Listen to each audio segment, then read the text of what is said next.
పంచాయతీలు ఎవడన్నా నా ప్రభుత్వంలో ఉన్నోడు చేసినా బయటోడు చేసినా అందరికీ న్యాయం చట్టపరంగా ఒకే విధంగా ఉంటది. పిచ్చి పిచ్చి ఆశలు వేస్తే కుదరవు అని వార్నింగ్ ఇవ్వాల్సిన స్థాయి కలిగిన ఆయన ఆ విధంగా చిన్న చిన్న పంచాయతీలు ఎక్కడ మూడో కంటికి తెలియకుండా చేసుకోండి అని చెప్పడంలోనే ఎవరి దగ్గర నిజాయితీ ఉందో ఒకసారి ప్రక్షాళించుకోమని. ఇది ఈ విధంగా ఒక మంత్రి స్థాయిలో ఉండి కేబినెట్ స్థాయిలో ఉన్న మంత్రి ఉప ముఖ్యమంత్రి అయ్యి ఉండి ఒక పార్టీ అధ్యక్షుడు అయ్యండి ఆ విధానాలు అంటే దాన్ని ఖచ్చితంగా పార్టీ విధానం కిందే ఎస్టాబ్లిష్ చేస్తారు. ఎందుకంటే ఒక విజయ్ కుమార్ సొంత విజయ్ కుమార్ గారు కూడా అక్కడ ఆ నియోజకవర్గంలో జరుగుతున్న దాష్టికాలకి ఈయనే పిలిచి మాట్లాడారు. సో దాన్ని గుట్టు చప్పుడు కాకుండా చేయడమా, అలాగే ఒక ఎమ్మెల్యే గారు ఏలూరు ఎమ్మెల్యే గారు బొలిశెట్టి గారు ఆయనది కూడా బాబు 5 కోట్లు నాకు రిజిస్టర్ ఆఫీసులతోనూ వీటిలోనూ మొత్తానికి ఏదైనా సరే నెలకు 5 కోట్లు వస్తాయి సేవా తత్పరత చాటుకుంటా ఉన్న దాన్ని సమర్థిస్తున్నట్ట. ఇవన్నీ మీరు ఆద్యంతం గమనించుకోగలిగితే, అలాగే ఇవాళ ప్రభుత్వంలో ఉన్న హోమ్ మినిస్టర్ గారు కానీ లేదా కూటమి ప్రభుత్వంలో ఉన్న ఏ శాఖలో అయినా ఈయనకి డిస్క్రిప్షన్ ఉంది కాబట్టి మన కేబినెట్ మీటింగ్ లో చిన్న చిన్న ఆకు రౌడీలు అందరి మీద పీడీ యాక్ట్ పెట్టమనండి. ఎక్కడికక్కడ గృహ నిర్బంధాలు చేస్తారు కదా ఏదైనా రాజకీయ నాయకులు ప్రయాణాలు పర్యటనలో ఉన్నప్పుడు. అలా కాకుండా రాజకీయ ఈ పార్టీ విధానం పీడీ యాక్ట్. ఎందుకంటే యోగి ఆదిత్యనాథ్ గారిని ప్రతి నిమిషం పునర్నామనం చేసుకుంటారు కదా, ఎందుకంటే మాయావతి గారిని మర్చిపోయారు కదా. గతంలో బీఎస్పీ ఉత్తరప్రదేశ్ లో పొత్తు, ఇప్పుడు బీజేపీతో పొత్తు అనగానే బ్రహ్మాండమైన యోగి ఆదిత్యనాథ్ గారు స్ఫూర్తి పొందుతున్నారు. కాబట్టి ఈ ప్రభుత్వంలో దొరికినోడు మేము దొరికినట్టు పీడీ యాక్ట్లు రౌడీ షీటర్లు ఓపెన్ చేయమనండి. అట్లీస్ట్ ఒక చేతాన్ని ఇవ్వమండి, ప్రతి నియోజకవర్గంలో బోర్డులు పెట్టమనండి. అది పార్టీలకు అతీతంగా ఈ ప్రభుత్వం వీళ్ళందరినీ ఐడెంటిఫై చేసింది, చట్టపరమైన చర్యలు ఖచ్చితంగా తీసుకోబడను అని చెప్తే ఎవరన్నా కాదంటారా? చెప్పండి ప్రసాద్ గారు. మీరు అడిగిన దానిలో నెంబర్ 1 ఏంటంటే పవన్ కళ్యాణ్ గారు మీరు పంచాయతీలు చేసుకోండి అనే మాట ఆయన అనలేదు, దాన్ని మేము పునరుద్ఘాటించలేదు. నెంబర్ 1 ఆయన ఒక నిమిషం నన్ను మాట్లాడినండి. ఆయన అన్న ఉద్దేశం ఏంటంటే పంచాయతీ ఒక్క నిమిషం నన్ను మాట్లాడండి. మీరు మాల్లో ఉన్నారు, యాత్రకి వెళ్ళి వచ్చారు, ఆయన మాడింది మేము సుస్పష్టంగా విన్నాం. కాబట్టి నేను మళ్ళీ ఆ వీడియో పంపిస్తాను, మీరు నేను కూడా విన్నాను. ఆయన అన్న దానిలో మీనింగ్ కాదు సార్, నన్ను మాట్లాడినండి సార్ ఒకసారి. కాదు సార్, నేను సమర్థించడం కాదు.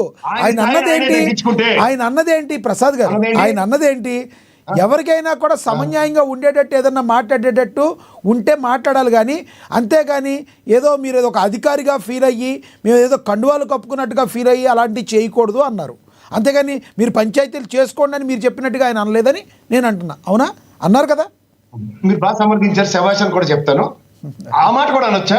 ఒక డిప్యూటీ చీఫ్ మినిస్టర్ చెప్పండి పోనీ, అట్లీస్ట్ వ్యవస్థ ఉంది కదా, ఆ మాట ఒక పదవిలో ఉన్న మంత్రి అనొచ్చా? మన మీరు అన్నదే ఎందుకు మనం అనవసరం లే, ఎలాబొరేటెడ్ డిస్కషన్స్ ప్రూఫ్లు అన్ని అనవసరం కదా.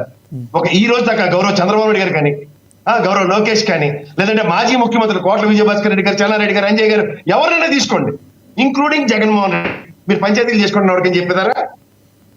అక్కడ రాజకీయ పరిపక్వత, రాజకీయ చైతన్యం, రాజకీయ పునరుద్ధరణ వీటి మీద అవగాహన లేదు సుస్పష్టంగా కనబడుతుంటే ఏ సబ్జెక్ట్ అయినా తీసుకొని ఏది పడితే అది మాట్లాడి తన దగ్గర మీకు అర్థమైందో లేదో నాకు తెలియదు. కానీ ఆ పార్టీ కార్యకర్తలందరికీ మా అన్నయ్య గారి పార్టీని నేను డైరెక్ట్ గా విలీనం చేయలేకపోయాను, కానీ నేను ఆయన సన్నిధానంలో తెలుగుదేశం సన్నిధానంలో సేవ తీరుతున్నాను. కాబట్టి మీ ఎవరికి అవకాశాలు రావు, నాకు వచ్చిన అవకాశాలు మాత్రమే నేను సద్వినియోగపరుచుకుంటాను. ఇలాగే ఉంటాము.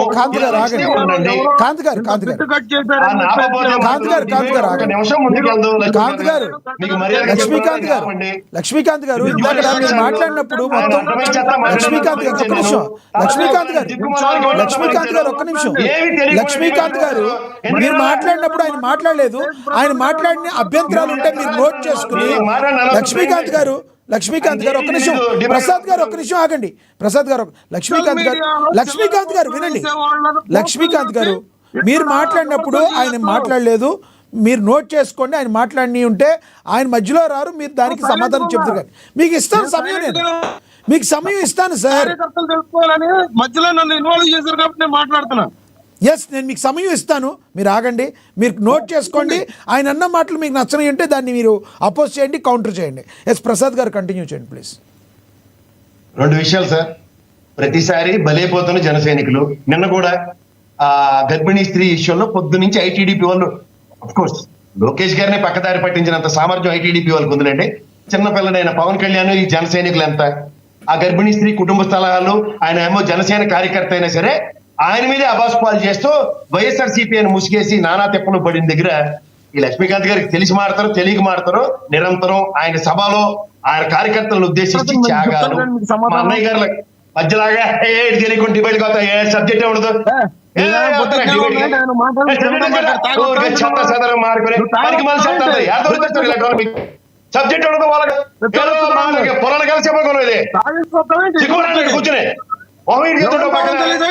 అరే రాజకీయాలు గమనంలోనే చెప్తుంటా పక్కన నేనే నా పదవే నాకు ముఖ్యం చెప్తుండే పవన్ కళ్యాణ్ గారు వీళ్ళు వస్తున్నారు ఏం చేసి మాట్లాడతారు డాక్టర్ పవన్ కళ్యాణ్ క్లియర్ గా చెప్తారు పవన్ కళ్యాణ్ గారు లా అండ్ ఆర్డర్ కంట్రోల్ ప్రభుత్వం కానీ ముఖ్యమంత్రి గారు చెప్తున్నారు మంది మెజరబుల్ ఫెయిల్యూర్ అని ఈ లెటర్ వచ్చి మాట్లాడుతుంటే కూర్చుని చెత్త పట్టుకుని వస్తారు